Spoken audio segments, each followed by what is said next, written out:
It's often said that voters aren't competent enough to make good decisions in a referendum and that they don't have the in-depth information that members of parliament have at their disposal. What are your thoughts on that?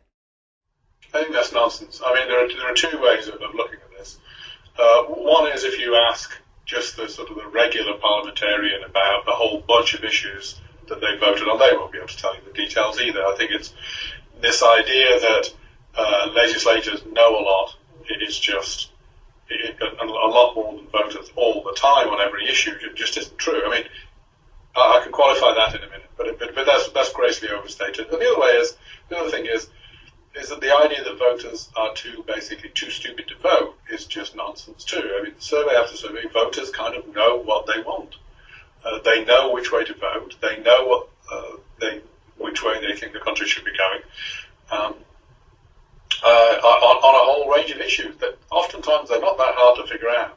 Now, having said both those points, it is true that legislators do a vital job, and they do perform a vital service in trying to consider especially very technical details, and lots of those details, it's true, are lost on voters, or maybe they, after second thought, voters would go for it, but by and large, voters know what they want to vote for. They know just as well as MPs what they want to vote for, and so should be given a chance to vote on it. Hire to sort of, fix your teeth when you go to the dentist, or fix your plumbing, or fix your lights when you've got an electrical problem, or drive a car on the freeway next to you. I mean, you trust them to do all those things, but you don't trust them with a vote. It's just astonishing to me how little faith we have in each other. I mean, if you believe people were as dumb as you think voters are, if you have that view that voters are too dumb, you just wouldn't leave the house in the morning because you'd be so frightened of something that would happen to you. Well, that is an excuse for anti-democratic behaviour. The fact is that the public have as much capacity on issues of substance, if the question is directly put, to decide that issue.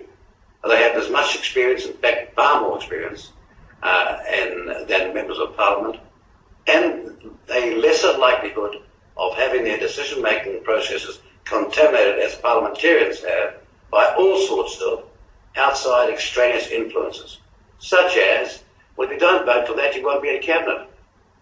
And not very democratic behaviour that is, and whereas the public cannot be brought that way. Well, I find it, again, and look, it's a double standard, isn't it, to say that voters have enough intelligence every 3 years in a referendum to decide who their representatives are going to be, but suddenly don't have enough intelligence on any other issue. For me, that's simply an argument that doesn't hold any water. If it's an issue of making sure that people are informed enough to vote in a referendum, I think we need to simply say that we have to make sure that the information is out there so that those who want to vote in the referendum can, and they can be fully informed. Look, other countries manage to do it very well. They manage to have referenda in which people, on a regular basis, in which people are informed and make informed decisions. I think it's a slight, maybe even more than that.